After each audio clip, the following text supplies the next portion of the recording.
Kaya pala ganito ang naging resulta ng kapalaran ko. Kasi alam ng Diyos na kaya ko. Sa edad kong to, napagod na akong magmadali.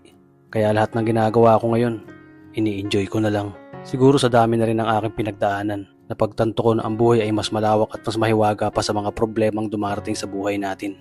Tumatanda na tayo, baka sa kakahabol natin sa masagana at maayos na buhay, ay hindi na natin nai-enjoy ang buhay. Baka nabubuhay na lang tayo dahil nape-pressure tayo sa sasabihin ng ibang tao.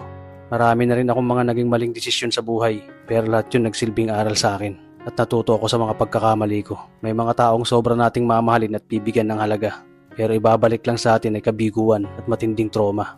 Kaya wag nating lilingunin ng mga taong tulad nila dahil mas payapa kapag hindi ka na interesadong malaman pa kung ano pang balita sa kanila. At wag mong idepende ang sarili mo sa kahit kanino. Tandaan mo, kahit sarili mong anino, iiwan ka din nito kapag madilim na ang paligid mo. Kailangan natin matutunan na huwag ikumpara ang sarili natin sa iba.